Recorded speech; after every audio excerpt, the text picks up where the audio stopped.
کل میں گیا صدر مجھے کمپیوٹر خریدنا تھا تو میں کہ چھپڑ میں دکان میں جا کے بیٹھ گیا تو ایک صاحب آئے اور بار بار طنز کر رہے ہیں نا کہ وہ جو ٹی ایل پی کے صدر تھے نا خادم حسین, ان کے بیٹے نے سنا ہے ویگو خرید, مجھے بتا رہے ہیں ان کے بیٹے نے سنا ہے ویگو خرید لی ہے.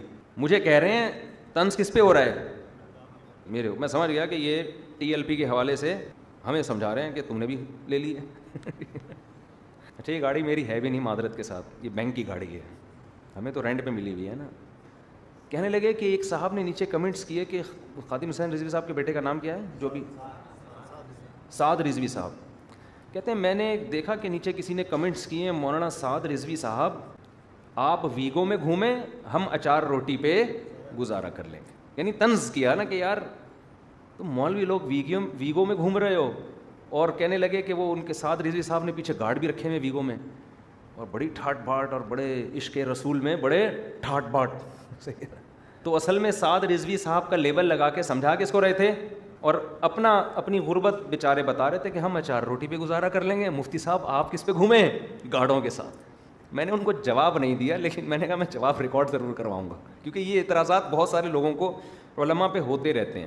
دیکھو اگر کوئی حلال پیسوں سے ریوو میں ویگو میں ہیلی کاپٹر میں جہاز میں لینڈ کروزر میں حلال پیسوں سے گھوم رہا ہے نا, کوئی حرام ثابت نہیں ہے اس کے اوپر, تو گھومنے دو اس کو.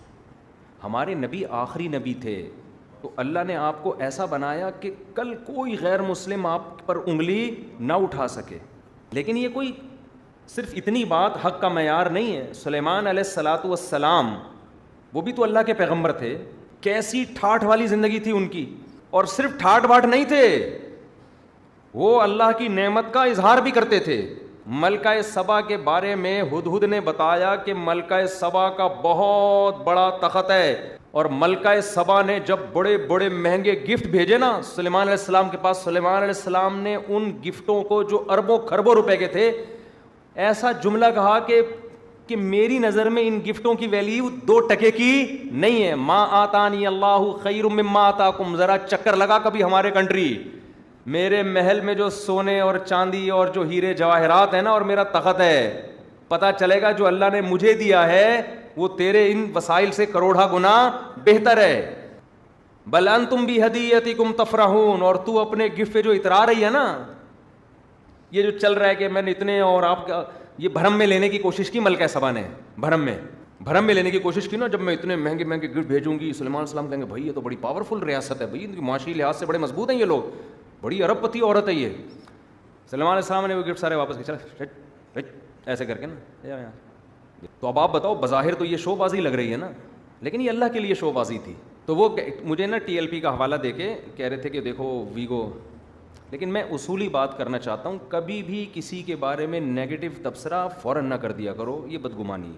مجھے خیال ہوا میں ان کو سمجھاؤں کہ جب ایک آدمی مشہور ہو, چاہے وہ سعد رضوی صاحب ہوں یا خادم حسین رضوی صاحب ہوں یا کوئی بھی ہو, جب مشہور ہوگا تو جان کو خطرہ ہوگا کہ نہیں ہوگا. پاکستان میں جان آپ کی غیر محفوظ ہے, اس کے لیے اتنا کافی ہے کہ آپ کیا ہیں, مشہور ہیں. حضرت مولانا اسلم شیخو پوری شہید رحمۃ اللہ علیہ جو دونوں پاؤں سے معذور تھے, کبھی کوئی فرقہ وارانہ بیان ان کی زبان سے ہم نے نہیں سنا. انتہائی پازیٹیو وے میں قرآن کی خدمت کر رہے تھے, بہت میٹھا لہجہ تھا ان پر. تو لوگوں کو یہ اعتراض تھے کہ سخت بیان کیوں نہیں کرتے, یہ اتنے میٹھے بیانات ان کے ہوا کرتے تھے. ان کو شہید کر دیا. کیوں؟ فیمس ہو رہے تھے, وہ مشہور ہو رہے تھے. درس قرآن .com پہ ان کا ایک نام بن گیا تھا, پوری دنیا میں ان کے درس قرآن سنے جا رہے تھے. بہت علماء نے ان کو سمجھایا آپ گارڈ رکھیں, آپ حفاظت کا انتظام کریں. لیکن ہمارے یہاں توکل کا ایک ایسا مفہوم پیش کیا جاتا ہے جو قرآن و سنت میں نہیں ہے.